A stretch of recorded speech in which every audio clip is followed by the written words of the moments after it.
하나님 말씀 보겠습니다. 구약성경 창세기 5장 21절에서 24절까지입니다. 구약 6쪽입니다. 창세기 5장 21절에서 24절까지.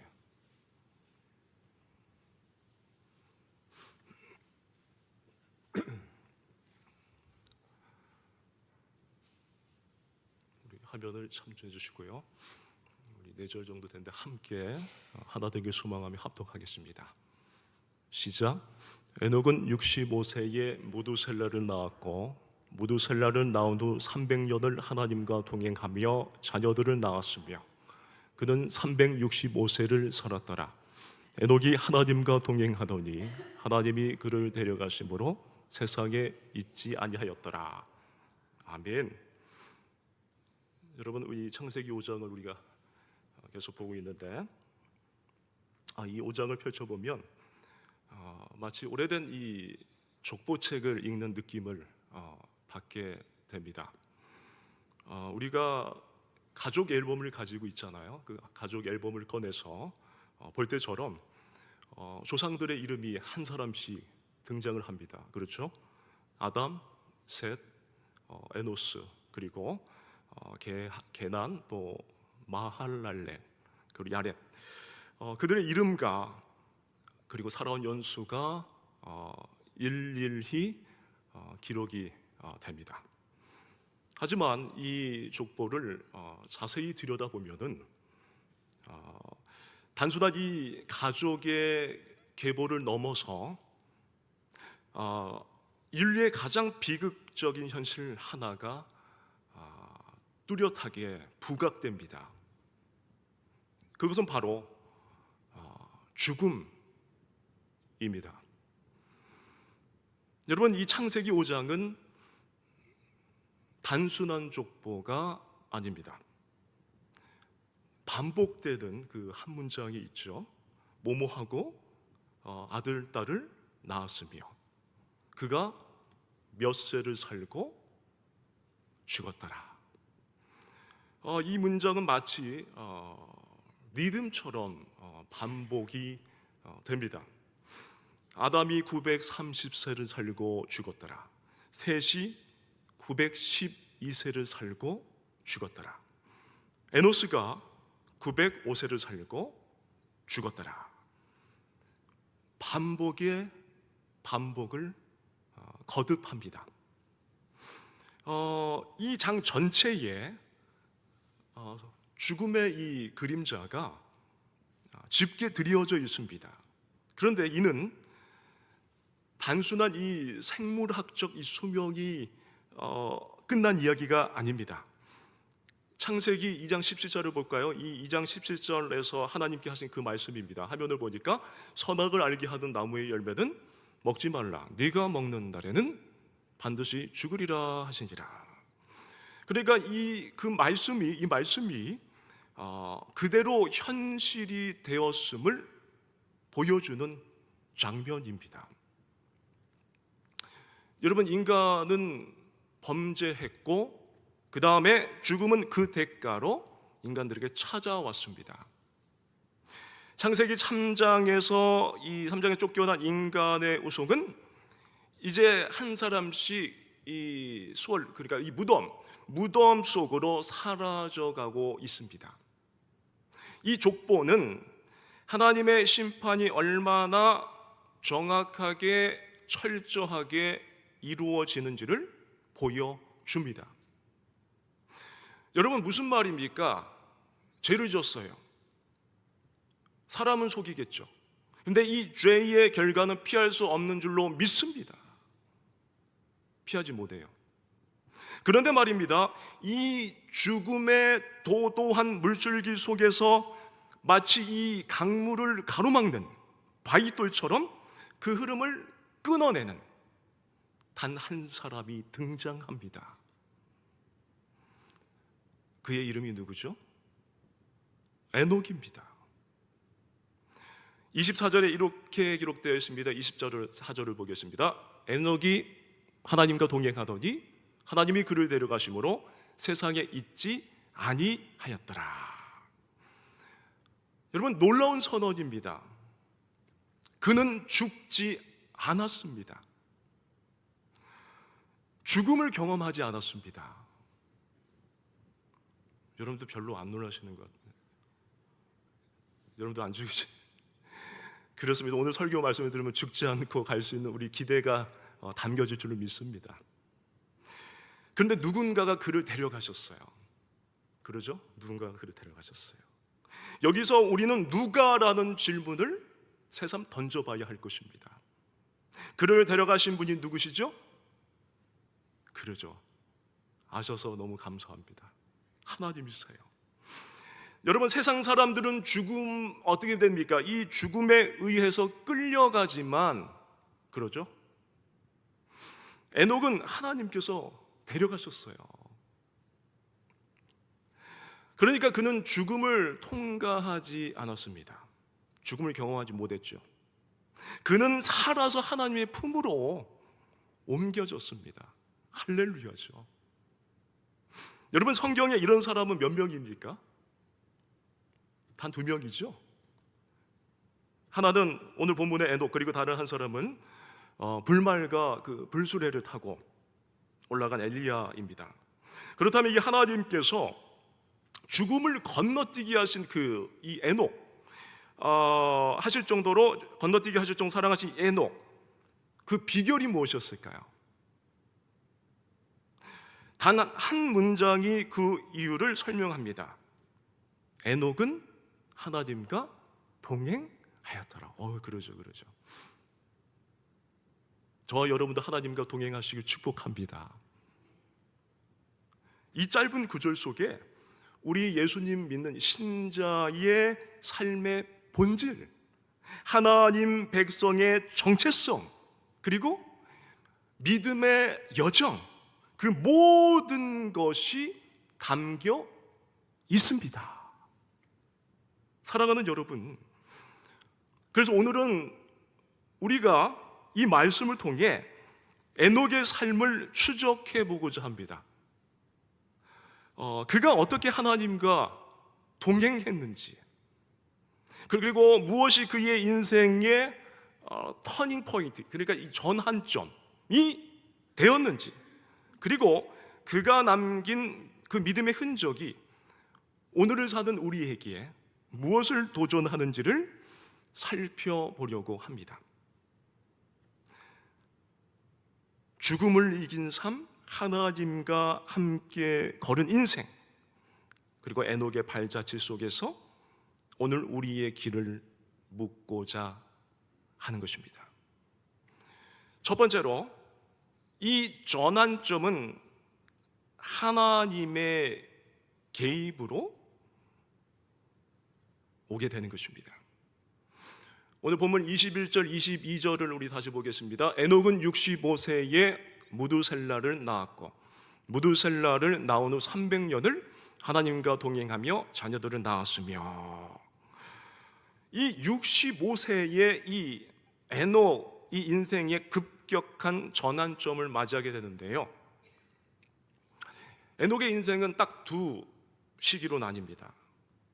65세의 이전, 동행하지 않았던 삶과, 그 다음에 65세 이후 하나님과의 300년 동행의 삶입니다. 그런데 이 히브리어 성경은 단순히 무두셀라를 낳았다고 말하지 않았습니다. 그 후에 하나님과 동행했다고 분명히 구분을 합니다. 그러니까 이 표현은 마치 삶의 이 궤도 자체가 완전히 뒤바뀌었음을 암시합니다. 그렇다면 도대체 이 65세에 무슨 일이 있었던 것일까요? 이 에녹에게. 성경은 구체적 사건을 설명하지는 않습니다. 그러나 여러분, 한 가지는 분명합니다. 그 에녹의 삶의 전에는 없었던 하나님과의 동행이 그때부터 시작되었다는 것, 즉 하나님께서 그 인생 가운데 결정적인 개입을 하셨다는 겁니다. 여러분, 이러한 전환은 성경 전체를 통해서 반복해서 나타납니다. 그러니까 하나님의 부르심은요, 우리가 예상할 수 없어요. 늘 예상 밖의 순간, 그리고 위대한 자리가 아닙니다. 평범한 자리, 또는 우리가 체념하고 있을 때 다 끝났구나, 다 끝났구나, 인간적으로 끝났다고 여기는 순간에 임합니다. 내가 다 늙었을지라도, 내가 아파가지고 병원 신세 지면서 이제 다 죽었구나 하는데 하나님이 개입하세요. 아브라함을 보십시오. 75세에 하나님의 음성을 듣고 고향을 떠납니다. 모세를 보십시오. 80세에 한참 노년에 떨기나무 가운데 하나님의 부르심을 받았어요. 다윗은 들판의 막내 목동이었습니다. 그렇지만 기름 부음을 받았어요.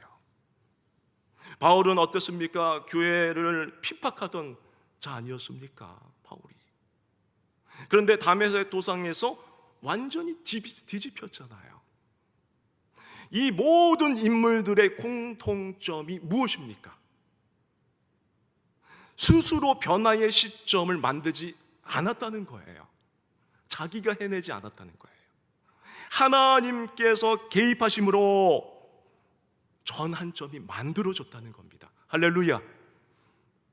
저와 여러분도 하나님이 개입하시면 될 줄로 믿습니다. 그렇습니다. 이것은요, 신학적으로 하나님의 주권적인 개입이라는 것이죠. 그래서 이것을, 이 개혁주의 신학은 하나님을 인간의 삶과 역사에 주권적으로 개입하시는 분으로 봅니다. 우리는 근데 어떻습니까? 우리 인간은 어떻습니까? 성경을 알지만, 말씀을 듣지만 하나님을 관찰자로 생각을 해요. 그죠? 관찰자로 생각을 할 때가 많아요. 그런데 이 성경은 하나님이 직접 인생의 방향을 트시는 분으로 말씀하고 있습니다. 보십시오. 이 에녹이 65세에 변화된 것도 그의 의지가 아니라 하나님께서 그의 인생에 손을 대셨기 때문입니다. 여러분들도 하나님이 손을 대셨기 때문에 이 자리에, 은혜의 자리에 있는 줄 믿습니다. 여러분, 그렇습니다. 에녹이 그의 인생에 손을 대셨다는 것, 이것은 매우 중요한 적용점을 주는데요, 진정한 회심, 그리고 신앙의 출발은 내 결단보다 하나님의 개입이 먼저라는 거예요. 다음에 이 무두셀라가 나오는, 이 무두셀라의 그 이름은 이 히브리어로 해석될 때 그가 죽으면 그것이 오리라 라는 의미를 가질 수가 있어요. 어떤 해석자들은 에녹이 무두셀라에게 그런 이름을 붙인 것이 단순한 장명 이상의 어떤 예언적인 선포였다라고도 보는데요.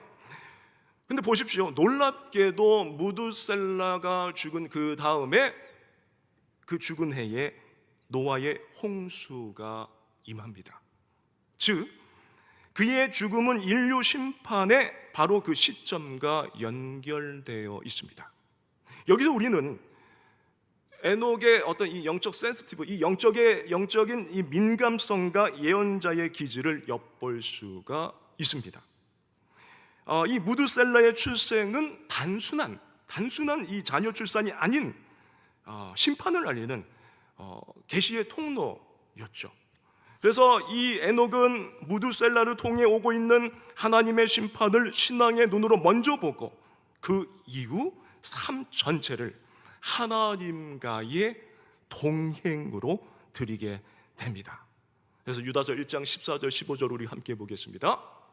아담의 7대 손 에녹이 이 사람들에 대하여도 예언하여 이르되, 보라, 주께서 그 수많은 거룩한 자와 함께 임하셨나니 이는 무사람을 심판하사 모든 경건하지 않은 자가 경건하지 않게 행한 모든 경건하지 않은 일과 또 경건하지 않은 죄인들이 주를 거슬러 한 모든 완악한 말로 말미암아 그들을 정죄하려 하심이라 하였느니라.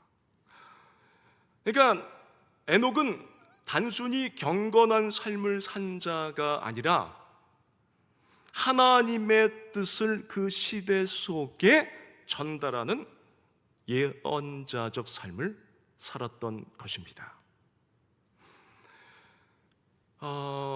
여러분, 믿음이란 무엇일까요? 이 히브리서 11장 1절은 믿음을 바라는 것들의 실상이요 보이지 않는 것들의 증거라고 말합니다. 그러니까 이 에녹은 아직 눈앞에 닥치지 않은 그 하나님의 심판을 믿음의 눈으로 바라보았고 그 결과 삶의 방향을 바꿨습니다. 그렇습니다. 여러분, 이 믿음은 현실을 보는 눈이 아니라 장래를 내다보는 눈을 여는 것입니다. 그러므로 여러분, 믿음이 우리 안에 역사할 때 우리는 단순히 오늘을 사는 것이 아니라 하나님이 다스리실 내일을 바라보며 살아가야 하는 것입니다. 여러분, 한번 질문을 드려보겠는데요. 여러분에게도 65세와 같은 이 전환점이 있으십니까? 마음속으로 대답하셨죠? 없으셔도 괜찮습니다. 왜냐하면 지금이 인생의 전환점이 될 줄로 믿습니다. 65세가 안 됐어도, 내가 70세가 되고 75세가 되었어도, 내 인생이 너무 세상의 눈으로 봤을 때 초라해 보여도 지금이 전환점이 될 줄로 믿습니다. 자녀를 향한 이름조차 믿음의 고백이 될 수 있다면 우리는요, 평범한 그 일상 속에서도 하나님의 메시지를 선포할 수 있습니다. 혹시 아직까지 하나님의 개입 없이 나 중심으로 인생을 살아오셨다면 오늘 말씀을 통해 하나님의 개입을 받아들이는 축복의 자리가 되길 소망합니다. 둘째로, 하나님과 동행한다는 것은 어떤 삶인가 보겠습니다. 오늘 본문 22절, 24절을 한번 다시 볼게요.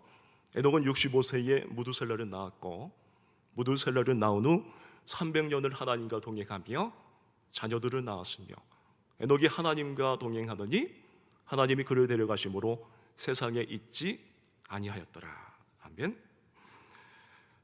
우리가 아모스 3장 3절을 보면 이런 말씀이 있어요.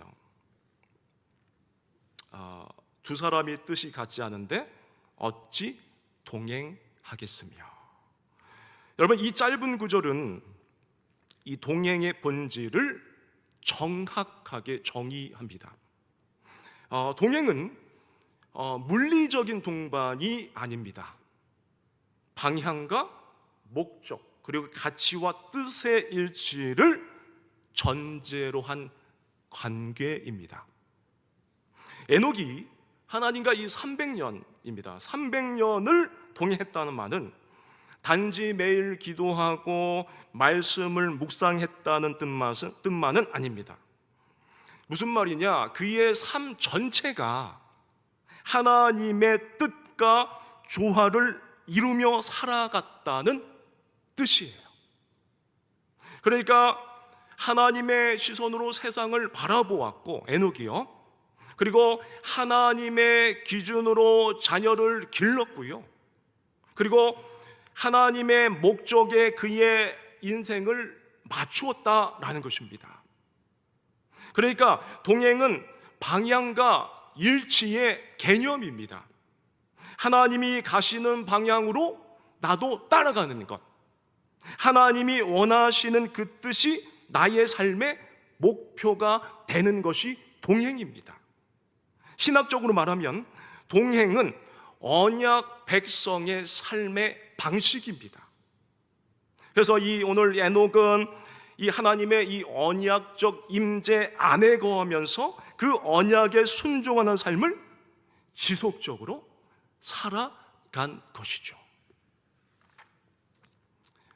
그런데 이것은 단지 에녹의 특별한 선택이 아니라 모든 하나님의 백성이 부름받은 삶의 방식입니다.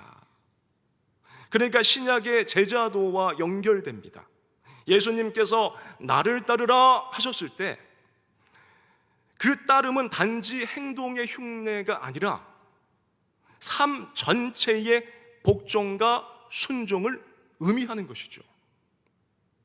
그런데요, 우리는 흔히 어떻습니까?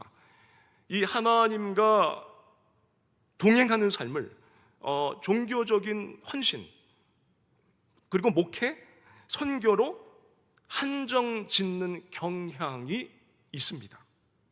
하지만 성경은 절대 그렇지 않아요. 이 에녹이 하나님과 동행했다는 표현은 바로 그 다음에 이렇게 기록되어 있습니다. 뭐라고 기록되어 있죠? 자녀들을 낳았으며. 제 성경에만 나온 건 아니죠. 자녀들을 낳았으며. 이게 참 중요합니다. 이 구절이 우리에게 말해주는 것은 진짜로 매우 명확합니다. 무슨 말입니까? 이 에녹의 동행은 성소에서만 일어난 것이 아니에요. 어떤 특정 장소에서만, 교회에서만 아니에요. 그의 삶의 동행은 가정에서도, 육아에서도, 생업 속에서도 이루어졌습니다. 그러니까 에녹은 아이 키우는 거 얼마나 힘들어요. 근데 그 아이를 키우며 하나님과 동행했습니다. 에녹은 먹고 살기 위한 노동을 하면서 하나님과 동행했습니다. 어떻게 해요? 에녹은 세속적인 삶의 공간에서 그곳에서도 어떻게 했습니까? 거룩하게 하나님을 기억하는 삶을 사는 것입니다. 이것이야말로 거룩한 일상의 신앙입니다. 고린도전서 10장 31절을 한번 보여주시죠. 우리 함께 합독합니다. 시작! 그런즉 너희가 먹든지 마시든지 무엇을 하든지 다 하나님의 영광을 위하여 하라. 아멘. 여러분들이 이렇게 살 줄로 믿으신데, 제가 이 개혁주의 신학에서 이것을 이 vocation이라고 하죠. 무슨 말입니까? 직업 소명. 무슨 말입니까? 저와 같은 목회자만이, 목사만이 하나님의 일을 하는 것이 아닙니다. 모든 그리스도인에게 방금 그 말씀을, 내 말씀이 되기를 소망하면서 뭡니까? 모든 그리스도인에게 주어진 직업, 역할 관계는 하나님의 영광을 위해서 하나님이 부르신 자리라는 것입니다. 에녹은 선지자이기 전에 아버지였고 또 하나님의 말씀을 전하기 전에 자녀들을 키우는 사람이었습니다. 그러나 그는 그 자리에서, 하나님의 일을 하는 자리에서뿐만 아니라 일상 속에서 밥을 하면서도, 육아를 하면서도, 직장에서 일을 하면서도, 복사를 하면서도, 인쇄를 하면서도, 청소를 하면서도 어떻습니까? 하나님과 동행했다는 거예요. 하나님의 뜻대로 살아냈다는 거예요. 어떻게 해요? 무엇을 하든지 간에 하나님의 영광을 위해서 몸부림쳤다는 거죠. 성경은 그것을 동행했다고 표현한 것입니다. 밥을 짓는 아내, 퇴근길에 또 직장인, 학생들을 가르치는 교사, 또 계약서를 들여다보는 사업가, 아이를 재우는 엄마, 이 모두가 하나님과 동행하는 자리가 될 수 있을 줄로 믿습니다. 여러분, 이 하나님과 동행한다는 것은 밥을 하고 빨래를 하고 출근하고 또 사람을 만나고 거래를 하며 그 모든 상황 속에서 죄와 싸워 이기면서 나도 모르게 죄에 빠지는 것이 아니라 하나님을 기억하는 겁니다. 할렐루야! 하나님을 기억해야지 죄와 싸워서 이길 줄로 믿습니다. 왜 이 일을 하는지를 하나님께 맞추는 겁니다. 이는 단지 신앙적인 분위기가 아니라 삶의 동기와 목적의 거룩한 방향성입니다. 오늘 본문은 이 에녹이 단 하루, 한 달, 몇 년이 아니라 몇 년 동안 하나님과 동행했다고 기록했습니까? 할렐루야. 복 받으실 거예요. 300년입니다. 300년 동안 하나님과 동행했다고. 여러분, 이것은 무엇을 말합니까? 지속적인 신실함을 말하는 것입니다. 한때 불타올랐다가 식어버린 열심이 아니라 평생을 하나님께 드린 인생 신실한 걸음의 반복이었습니다. 여러분, 진짜 믿음은 끝까지 가는 믿음인 줄로 믿습니다. 여러분이 금보다 귀한 믿음 되시길 축원합니다. 금이 왜 귀합니까? 변하지 않잖아요. 히브리서 11장 믿음의 사람들은 끝까지 약속을 붙잡은 사람들이었지 않았습니까? 에녹도 예외가 아닙니다. 하나님과 함께 걷는 삶은 하루아침에 자고 일어났더니 완성되는 것이 아니라 매일의 선택을 통해 지속적으로 이루어지는 것입니다. 나는 하나님과 뜻이 같은 방향으로 걸어가고 있는가? 나의 삶은 종교적인 삶과 일상의 삶이 분리되어 있는가? 가정과 일터에서 나는 하나님을 기억하며 그분과 동행하고 있는가? 나는 주일에만 신자인가? 아니면 월요일부터 토요일까지 하나님과 함께 걷고 있습니까? 여러분, 하나님과 동행하는 삶이란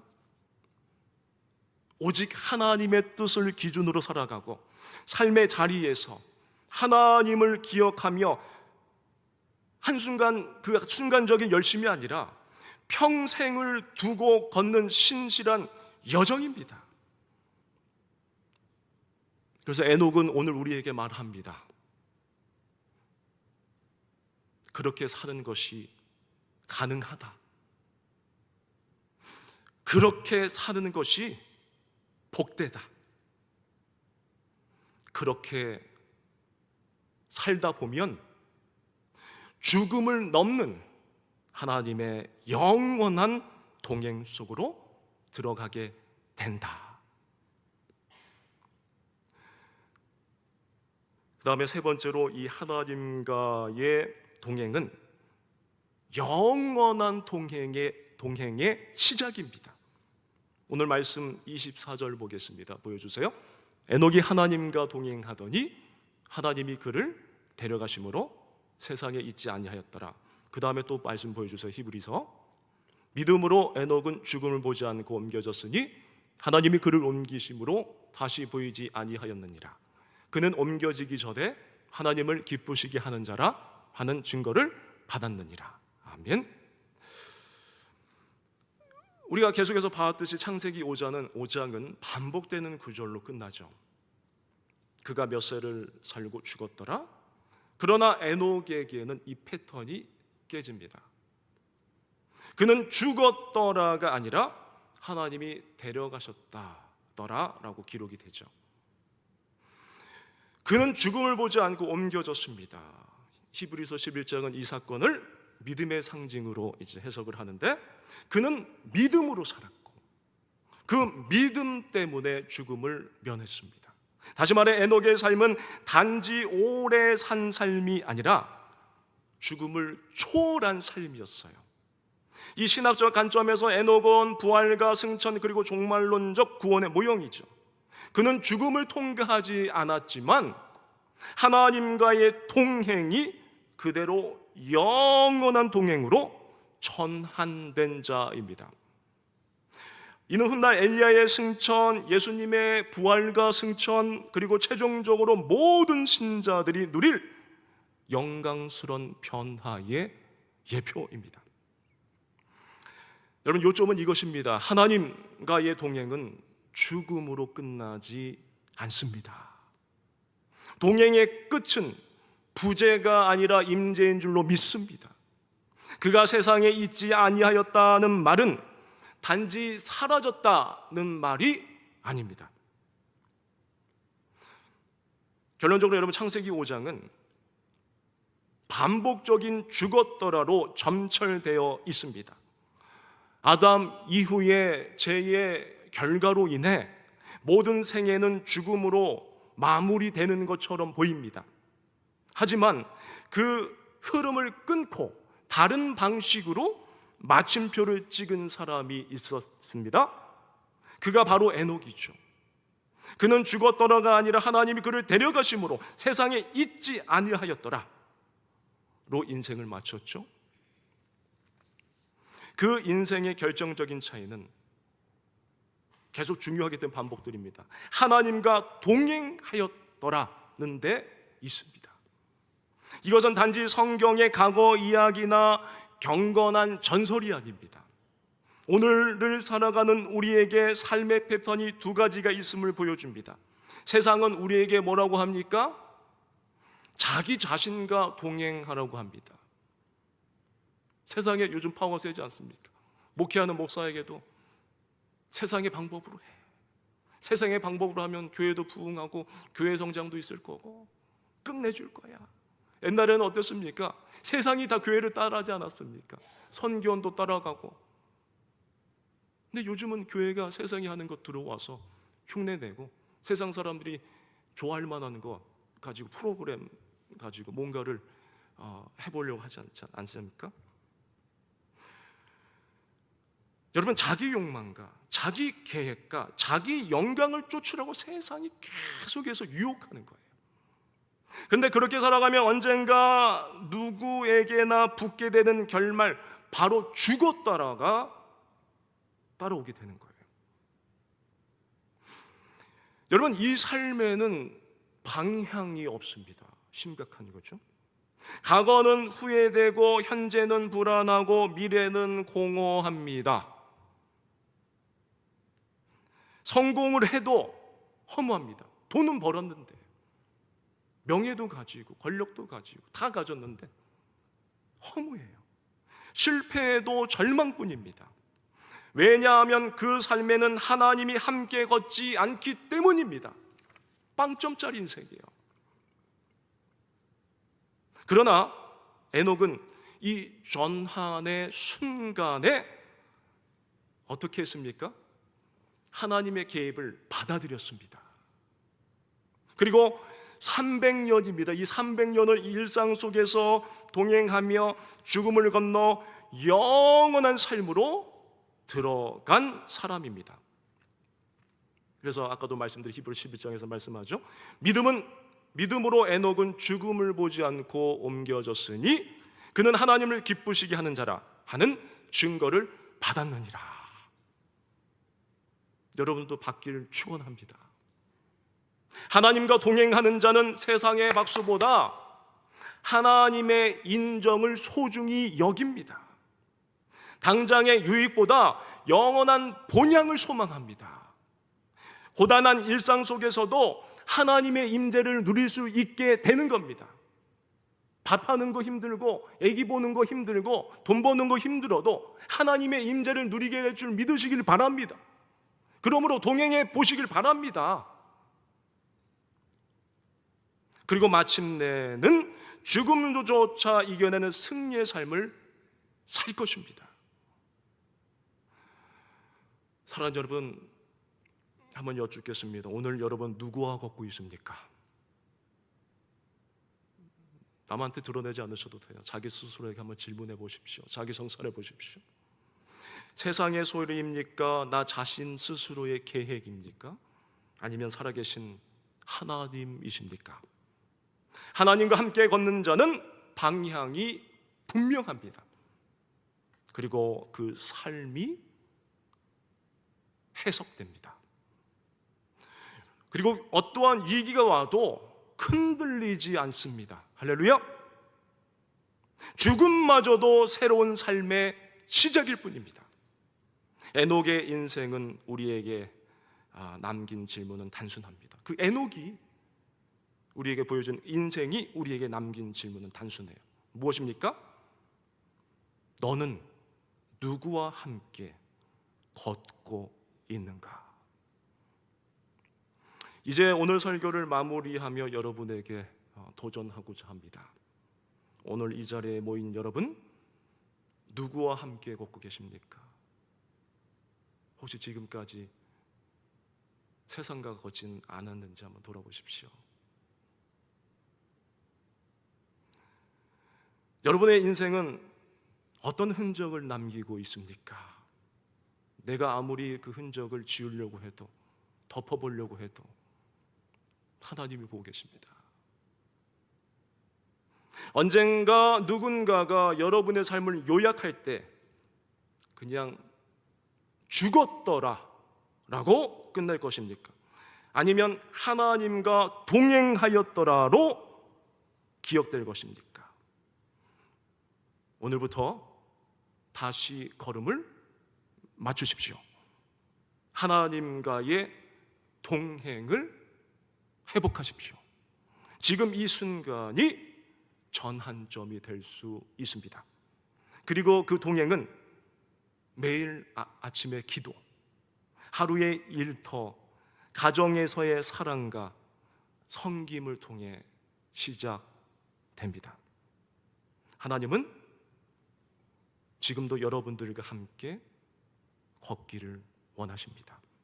그러므로 바로 걷기는 주님이 걸어가신 십자가의 길, 그 부활의 길, 영원한 본향으로 이어지는 그 길에 여러분들의 걸음도 아름답게 겹쳐지기를, 그래야 그 걸음이 아름다운 동행의 길이 되기를, 힘이 들고 어려워도, 오해도 받고, 화려하지 않아도, 눈물 많이 흘려도 그것이 주님의 영광을 위한 길이라면 묵묵히 끝까지 걸어가셔서 면류관 꼭 쓰게 되시길 주님의 이름으로 축복합니다.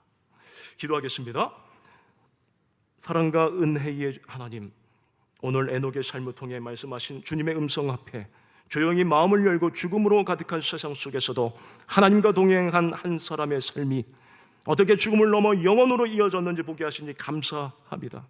주님, 이제는 우리의 삶도 에녹처럼 하나님의 계획으로 전환되게 하사 우리 힘으로는 방향을 바꿀 수 없사오니 성령 하나님, 지금 이 자리에 우리 마음에 찾아와 주시고 새로운 걸음을 시작하게 하시고 에녹이 일상의 자리에서 자녀를 키우고 생업을 감당하며 하나님과 동행했던 것처럼 우리도 가정에서, 일터에서, 교회 안팎의 모든 삶의 자리에서 하나님을 기억하고 하나님을 따르게 하셔서 때로는 지치고 흔들리고 삶의 무게에 눌릴 때에도 300년을 걸었던 에녹처럼 묵묵히 하나님과 함께 걷는 순종의 길을 끝까지 가게 하여 주시옵소서.